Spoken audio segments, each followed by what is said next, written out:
Good morning, everybody. Welcome. Happy Saturday. This is Hone, and we are going live. And today I'm going to be talking about people overcoming obstacles. What's great about the human spirit is that we get to do all kinds of amazing things. If you look around your world right now, just look. We have lights, we have cameras, we have computers, we have cell phones, we're interconnected. How in the world was it possible that some human beings were able to create such technology? I don't get it. I really don't even know how any of this works, but that just goes to show you what we get to do as people. Now, I'm going to talk about how or of some of the stories that I've heard about in my own life where people have overcome a lot of things. Now, for those who don't know, I teach people how to become real estate investors. And I hear over and over the same kind of, I don't want to just excuses. Good morning, Jacob. Um, there are excuses that come up over and over and over of why people can't get into real estate. And now I say excuses, and I don't mean that to be a derogatory thing. I just mean that there's something in your mind that's keeping you from becoming what it is and you want to be. Like you're trying to go from A to Z, right? But then there's something in the middle. For a lot of people, that's bad credit. Some people, that's having no money. Other people, they'll say that they don't have time. Some people say that it's because they had a bad childhood. Some people say that it's because they had a criminal record, right? They'll come up with something that keeps them from going from A to Z. Good morning, Lenny. Thanks for joining us. So I'm wondering, like, how do we go from A to Z with your thing in between? Now, I'm gonna go over some stories. I'm not gonna use anybody's name, but there are people who have crossed the chasm, as they call it, right? This is where people were able to succeed despite all of their shortcomings or limitations or barriers. Now, let's talk about the credit one. People talk about credit all the time, like, oh, my credit score is really low. How can I become a real estate investor if I have this bad credit? Well, it just depends. What I like to tell people or show people is that when you're driving a car and the street is blocked off, do you just wait there until the construction's over and then you go? Absolutely not. Of course, that's ridiculous, right? People go around, they find a different street to go down. So with real estate investing in anything in your life, if there's a barrier, you just have to find a different street. Now, it may take you longer and you just need to be okay with that. If you were trying to go down First Street, but that was blocked off, and Second Street goes the other way, then you might have to drive all the way down to Third Street, go down Third Street, and back around to continue your journey. This is your journey now. If you have bad credit, what can you do then? So one of the things that you can do is you can try to improve your credit, right? And that's the most I want to say that's the strategy that most people try to do, right? They're like, okay, I have bad credit. I should fix my credit, right? That's like the road is closed. Let me wait for construction to finish up, and then I can go down the road, right? So bad credit, let's make the bad credit good credit so that I can go down the same road. But instead of doing that, what are the other streets you can take? What are the other streets you can take to go around? And again, it's not the most direct, but it gets you to your destination. So the people that I've come across, they've been able to get around that little situation a couple of different ways. One, they look for so credit only matters when you're trying to deal with a lender that has a credit requirement. So first off, maybe deal with a lender that doesn't have a credit requirement.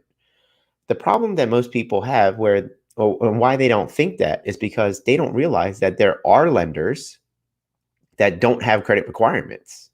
It's crazy, right? It's like, wait, I can do that?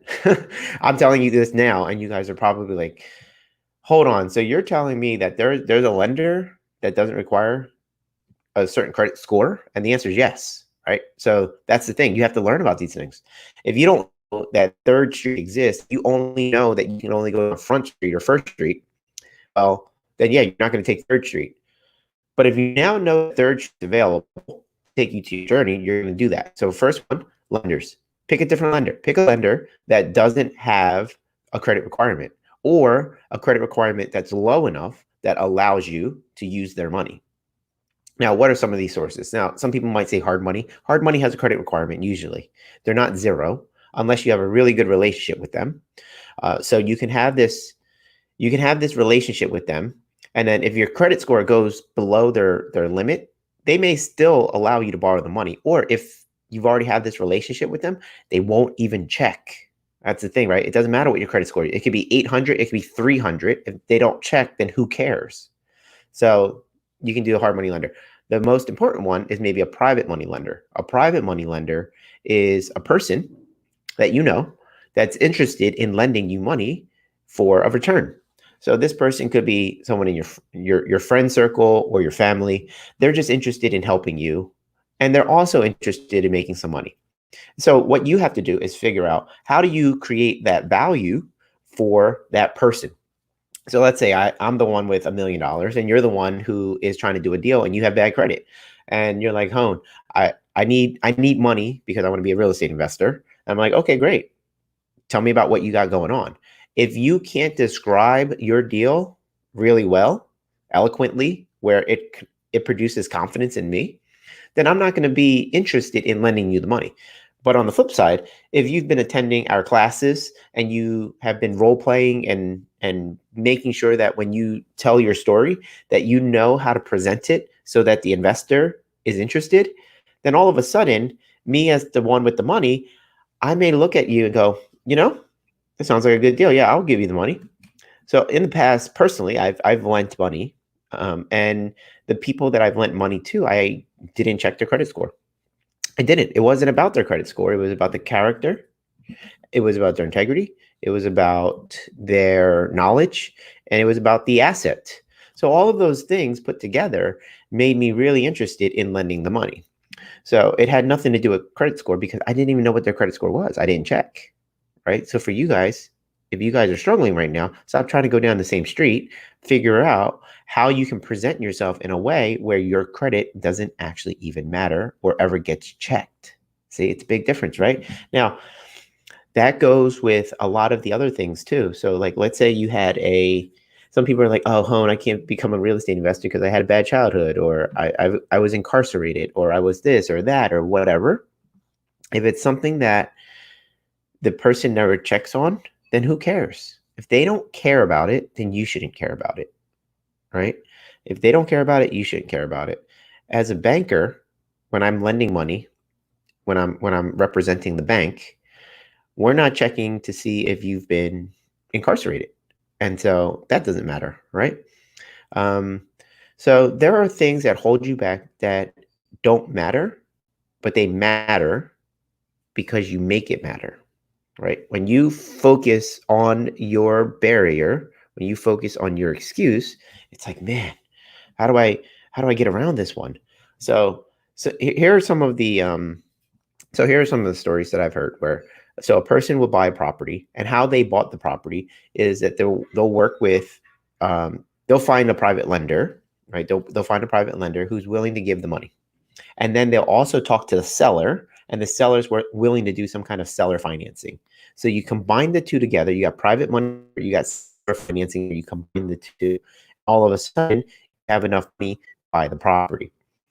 And so now they have this property, and then they go rent it out, and then they're like, oh man, we can't refinance the property. It's like, oh, how come?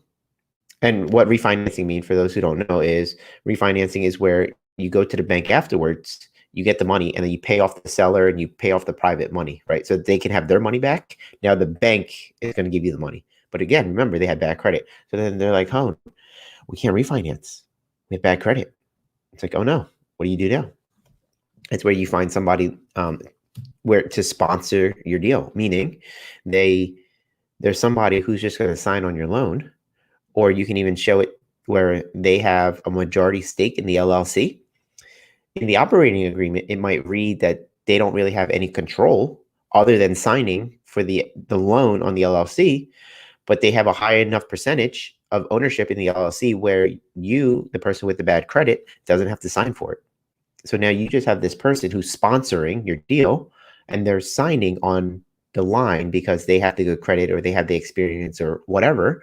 And then maybe you just pay them for that service. It happens in really big apartment complexes too.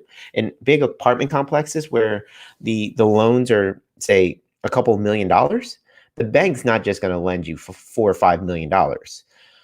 You typically need somebody with 10% in liquidity, a net worth equal to the loan amount, and experience in the property type that you guys are doing, that person can sign on the loan, and then the bank feels very comfortable with that. On a smaller scale, we're doing the same thing. A lot of the strategies that you're learning today in real estate investing for single family duplexes, triplexes, and things like that, those strategies have been around for a long time. The Burr method, all of that has been around for a very long time. It all came from the big commercial industry or big commercial real estate investing world. And then it was brought down when someone who was a real estate investor learned the strategies that the big guys were doing. And they were like, how can I apply that to this life here? So that's what that's where the strategies that we have today. So what I just shared with you is having somebody sign for the loan. They have good credit and all that. That's just, we've just applied it to the residential strategy. So right there, you had somebody else sign for it, and you're still the real estate investor. You're still collecting the income. And maybe you just paid them a one-time fee for doing that. And they might be like, okay, I'll do it for you. The other strategy is to flip the property. So if you're selling the property, so remember, we got seller financing to fund some of it. We got private money to fund some of it. We now own the property. We fix it up. If we go to sell the property, the person who's buying the house doesn't care what our credit is. When they buy the property, everything gets paid off. So that's another strategy, right? Right there. You're a real estate investor again. Or, as everybody knows, you can just wholesale. Wholesale, it's where you're taking the property, or you're talking to the seller of the property. You get it under contract. You're not buying it. You're just getting under contract as if you were going to buy it. And then you take that little piece of paper and you sell it. You sell that little piece of paper to somebody else. And you sell that piece of paper for $5,000, $10,000, whatever you want to sell it for. There's no rules in wholesaling like that. So you can sell it for whatever you want. And the seller didn't ask your credit. The buyer's not asking for your credit. So voila. You see how you're getting around all your barriers? In your life, you are at point A, whatever that is. You don't have enough money. You don't have enough time. You don't this, that, the other, whatever. Point Z, there's A to Z. Z is all of your dreams, all of your goals. That's what you want, right? So you're going from A to Z. So there's always going to be something in between there. There's always going to be something in between there for you. And you're going to struggle. You're going to absolutely struggle trying to get across. But if you just focus on that area, then it's going to be really difficult to get around that area, because it's not going to, the world's not just going to be like, oh, here you go. Here's your goal. You're just going to have to figure that out. And it's really, really tough, right? Damien says, to get a state issued real estate agent license, there are always background checks. Yeah, sure. If you want to be a real estate agent, then maybe you can't be that. Okay. So there are some things in life that you can't get because of what you've done. And that's just what it is, So if you will fail a background check and you want it to be a real estate agent, well, how can you be a real estate agent without being officially a real estate agent? Good question, huh? Good question. So let's think about that. That seems to be a tough one. Good morning, Jamie. Good morning, Umair. So background checks for real estate agents. So if you want it to be a real estate agent, let's break down maybe what it is that you're trying to do. So as a real estate agent, your job is to buy and sell houses for other people. Well, wholesaling is very similar to that, right? Wholesaling is very similar to that, but you're not a real estate agent. That's like a real estate agent in the Wild Wild West. So you can try being that, and maybe that satisfies whatever craving you have of being a real estate agent. Because just think about it. If you're going from A to Z, right? What you have versus what you want, okay? From what you have to what you want, right?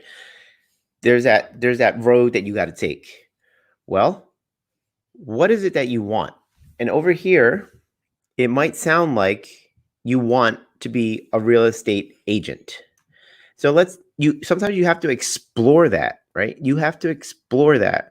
Why is it that you want to be a real estate agent? What is it about being a real estate agent that's exciting to you? And so maybe you're like, oh, I love buying and selling houses for people. Great.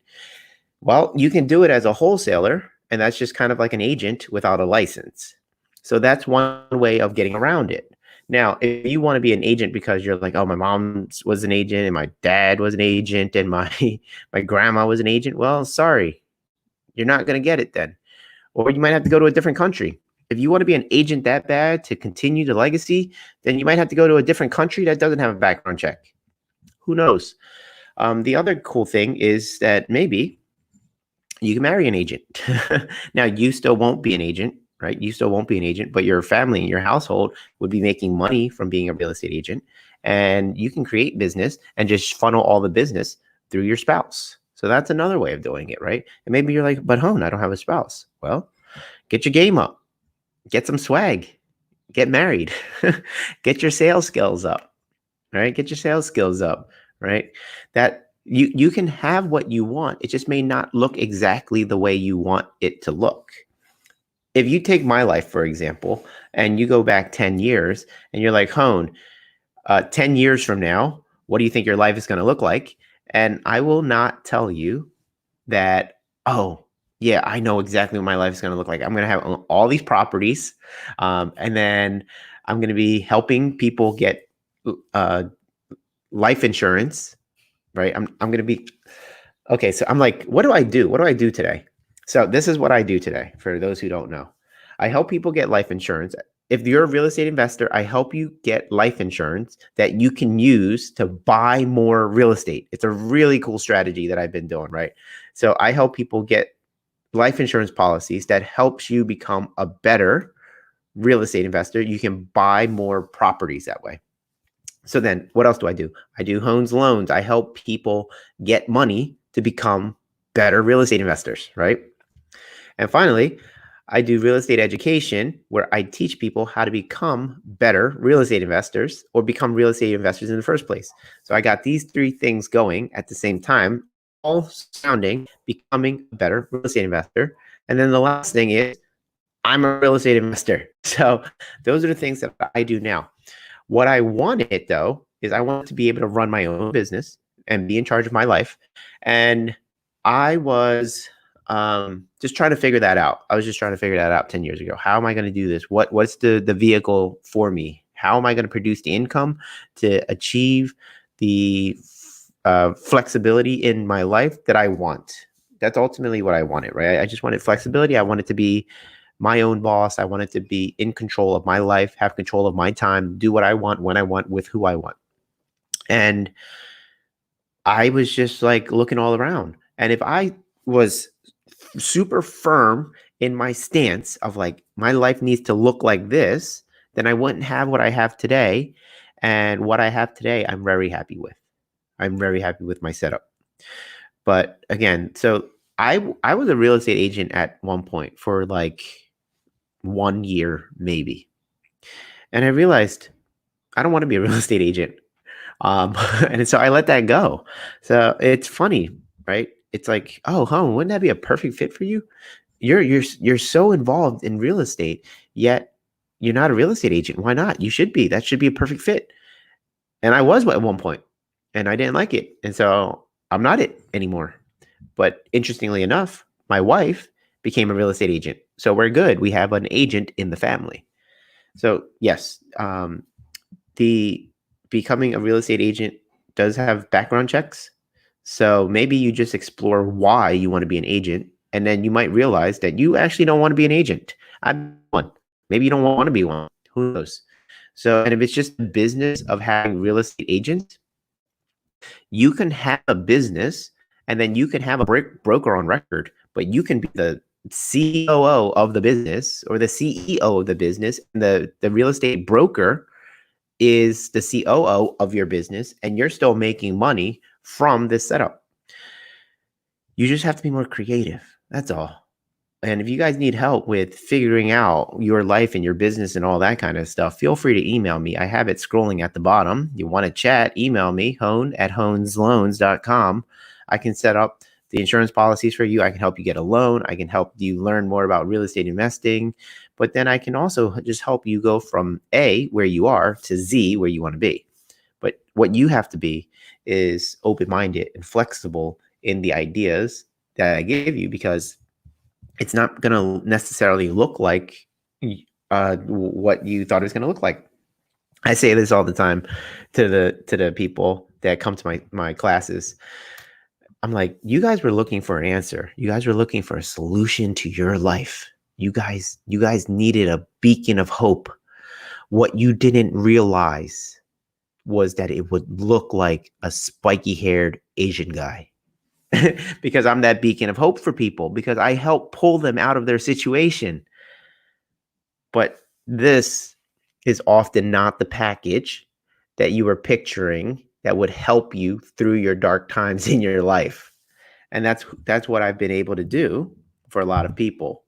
I didn't know that that's what I'd be doing in my life, but I've found a lot of fulfillment in doing that. And again, you just have to be flexible with your idea, because your life may not always look like what you pictured, but it could end up being better than you could have ever imagined. And that's what's important. That's what's important. I want you guys to see that, right? Anyway, there's so many ways that you can get what it is that you want. But I also want you to focus on the idea that what you want may not actually be what you want, because you've never had what you want. The act in itself of wanting it means that you don't have it. And because you don't have it, you don't actually know what the reality of having it is. Think about, for example, your ex-boyfriend or ex-girlfriend. You thought you wanted that so bad. And then at some point you got it. And then you realized it wasn't everything that you wanted. And so then you guys split up. That's how life is. So there's this goal that you have that you think you want so bad. It's like, oh man, if I had that goal, that would be everything. And then once you get there, you realize, man, this sucks. I don't want this at all. Maybe you become a real estate agent. Maybe that's the thing you always wanted. And then you're like, huh. And then you get it. You're like, man, I can do this continued education. There's all this red tape. I can't do this. I can't do that. Man, being a real estate agent sucks. And then you're like, man, I don't want that anymore. So where you are and where you want to be, you have to be flexible with the idea that where you want to be might not actually be where you want to be, because you've never been there. So you don't know if it's any good. And you don't know if it actually aligns with your life and your character and all of the things that you want in life. And also, who you are today may not be the same person you evolve into as you get closer and closer to your goal. So as you're getting closer and closer to your goal, the things you wanted, you no longer want. Think about when you were 5 or 10 and how you wanted this toy or this video game. Do you still want that today? No. Why not? Because you evolved. Your life changed. Your brain changed. And so the thing that you think you want, you may not want as you become a better person. As you get closer and closer to your goal, you're evolving every single day. And so your desires are going to change a lot. So don't be so fixated on that goal that you think you want, because you don't know if you actually want it, because you don't know if it aligns with who you're going to be once you get there. Good morning, Noel. So this message, I have no idea where this came from. I woke up and I said, I'm going to go Facebook Live. I'm going to go live and I'm going to talk to people, and I'm going to share with them some inspirational stuff.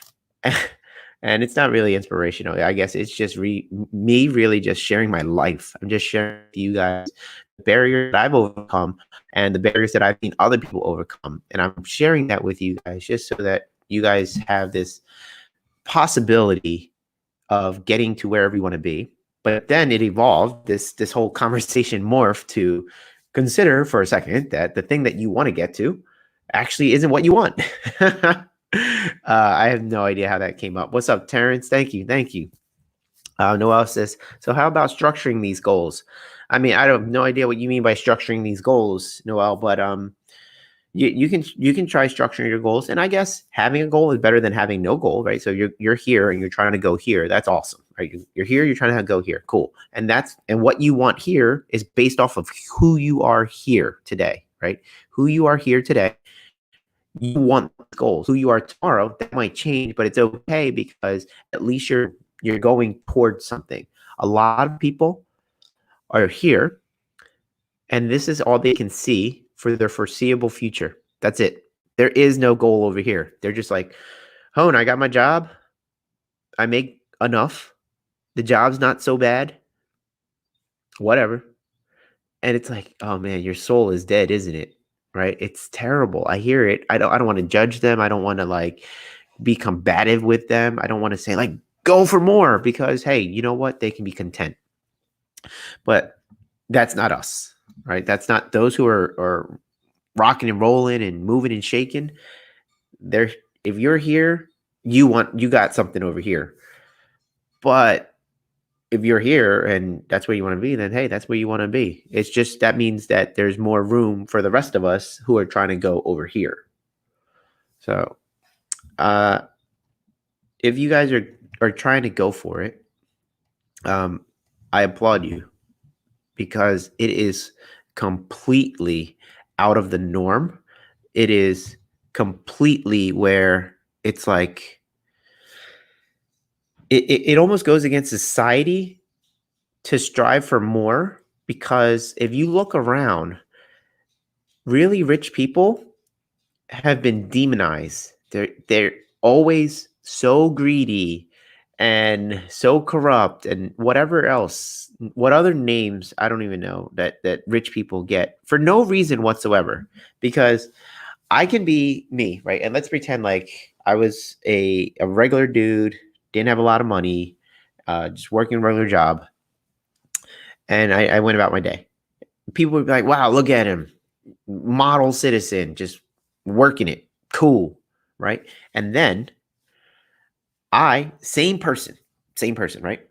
I figure out, let's say, a new technology, right? Like I read books at night, and then I like tinker with stuff, and then I figure out new technology, and then I create the iPad, right? Like, okay, so then I create the iPad or a tablet of sorts, and it's fire. Everybody buys it, and I become a million bazillionaire. And the reason I'm a million bazillionaire is because people bought the iPad. Okay, so let's say that I'm that same person. I'm that same person that worked that regular ass job before that did nothing with his life other than just work the job. But then I'm that same person who then created an iPad and I didn't know that it was going to sell like fire, right? But it sold. It sold like crazy. And let's say for every iPad that sold, I made $100, right? And then I sold thousands and thousands and thousands of them. And so I made millions of dollars. And I'm just like, wow, this is incredible. Right. And so now I'm like, well, maybe I can move out of this place. Instead of having a one bedroom apartment, maybe I'll buy a nice house, a house that I've always dreamed about. Right. I buy a nice house. Maybe the house is $1 million, $2 million, $10 million house. So I got a $10 million house. And then I buy myself a nice car, right? Maybe I spend $300,000 on the car. So I got this $10 million house, $300,000 car, and my life is looking really lavish. And for no reason whatsoever, the person doesn't know me. There might be a person who will say very negative things to me just because I made it. It's like, oh, look at how greedy that person is. Oh, look at how insensitive that person is. Look, corruption. Look at that corruption right there. And I'm like, huh? Do you know I studied and studied and studied, and then I created this iPad thing, and I risked lots of money, and I put my idea out there, and it worked, and that's how I became rich. It's like people don't see that; they just see that if you're successful, you're evil. And so for you guys who are grinding it out and trying to become successful, I applaud you because there's a lot of people out there who make you look like the villain for no reason whatsoever. And I just don't get it. And those people who are making successful people villains, I think are doomed to live an unfulfilling life because your brain your brain works within integrity, right? Your brain works with this unique integrity that your belief, it will make sure that your reality aligns with your belief. So if a person is demonizing someone who's really successful and rich, if a person is demonizing that person, then they themselves will never strive to become rich and successful because it goes against their brain's train of thought. So your brain has a certain thought and it will not deviate from that, since it's like, oh, I'm demonizing this person over here for being successful, so then I better not go for it because then I would be a hypocrite. Your brain, your ego is super smart. It does not ever want to be wrong. It does not ever want to be wrong. So it much rather live in misery than to go for it, since they've demonized those who went for it. You guys get that? It's so crazy. It is so crazy. So it's unfortunate. It's super unfortunate that people live that wacky life where they're not gonna go for it simply because they've made other people wrong for going for it, and so then they're willing to live the rest of their life in mediocrity simply because they made other people wrong for doing it. All right, so let's see the comments. So Lenny says, "I lived that life. It was horrible." And what Lenny is saying is that life where he went, he was here. So successful people are like, "I'm here, but I want to be here." And then I talked about how some people lived here, and then they don't have this. They just like, I'm good here. And Lenny said he lived this life, and it was horrible, and it is because humans, their happiness actually stems from progress. And so if you're not progressing to anything, then a lot of times it's very sad. It's just like, oh, is this it? Is this it? That's where midlife crisis comes from. People work the same job over and over and over in middle America, and they don't progress, and they're just like, I need something different. So they're looking for happiness in escapism. So then they buy the convertible, they buy the motorcycle, and they do their thing, and they realize that that's not it either. All right, Damon says, there will always be haters. If you don't have haters, you are not doing something cool enough to cause jealousy. That's really funny. All right. Tisha says, that's America. They love the underdog until he or she becomes the top dog. How true. How true.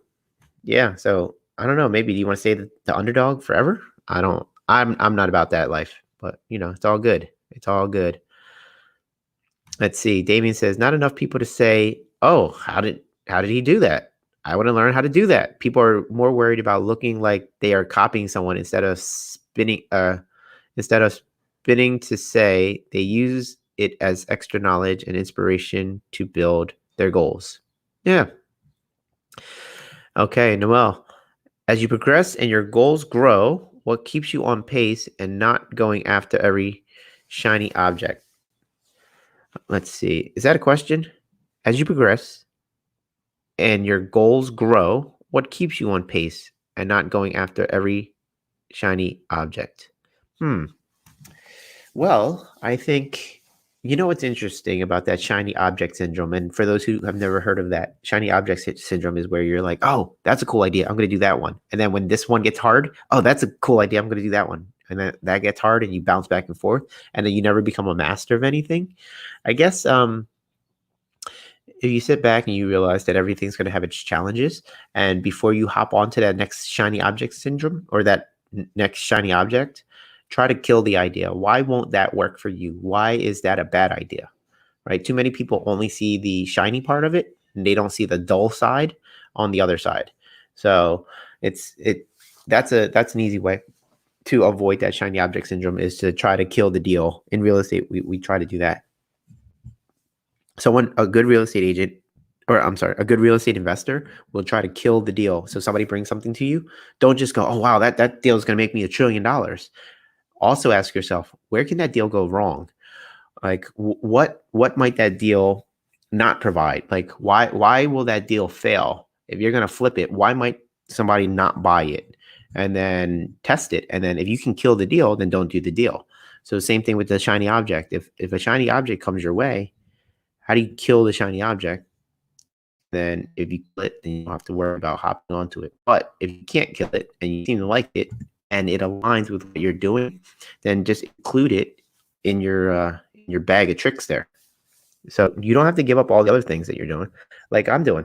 I was a real estate investor, and I added lending to my business, and then I added education to my business. Then I added life insurance to my business, and it was just additions, right? So some people can say, "Oh, I'm chasing shiny objects," but they are all complementary things.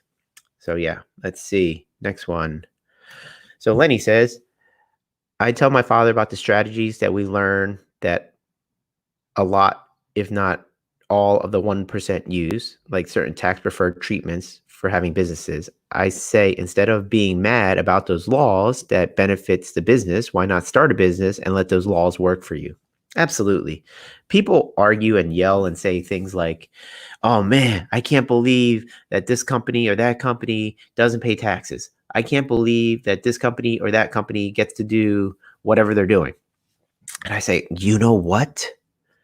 You get to start a company. Yes, you have permission. Go, go do it. So if you're really mad at them, if you're really mad at them, then just do what they're doing. Like there's no, so there are laws for everybody, right? There are laws for everybody. There are laws, and like, let's take, for example, in the United States right now, there are laws across the country that are not the same. Some states are open right now. Some states are closed. Some states have really strict gun laws. Some states have really open gun laws. Some states used to ban gay marriages, and some states used to allow gay marriages. Some states used to allow drinking, and some don't. And some have unwritten rules where it's like, oh, I'm sorry. There are written rules where some cities or states or whatever, their bars open until 2 a.m. Some open until 6 a.m. Some 24/7. Like, there are all these different laws all across the world, and states. There's different taxes, different sales tax, different property taxes, different everything, right? So there are laws all over the place. One of the reasons why people move to Florida to retire is because of the laws around their retirement accounts and such.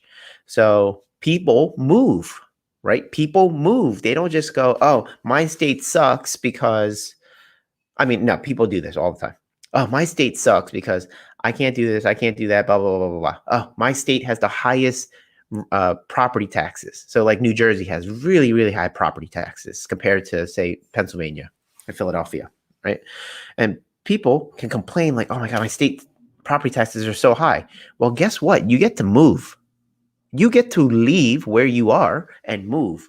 People in California said the same thing. Oh my God, my property values are so high, or this or that. Well, guess what? You get to move. You don't have to be there. And so if you are struggling at your 9 to 5 job and you're so upset at all the businesses that don't pay taxes and this and that, guess what? You get to start a business. If not, then you have to be subjected to the rules that a W 2 employee is subjected to. And those rules are, you pay the highest in taxes. Congratulations, you chose that with your decision or indecision. Your indecision to leave your job and go start a business means that you get to be subject to those taxes. If you move your income from W-2 to business, then guess what? Congratulations. You get the same tax treatment as other businesses. You get to decide that for your life. It's crazy, right? Oh my gosh. Who knew we had such control over our lives? You do. You do. People don't like this message. People don't like what I say because it's just like, I take your whole entire life and I give you back the responsibility of it. I say, guess what? You are in control of all of it. And they're like, whoa, I don't want control of it. I want somebody else to make it right for me. I'm like, that's not how this game works. I'm sorry. I don't know how old you are, but that's not how this game works. You are in control of it. And if you want something to be changed, you must do it. And I know it can be scary.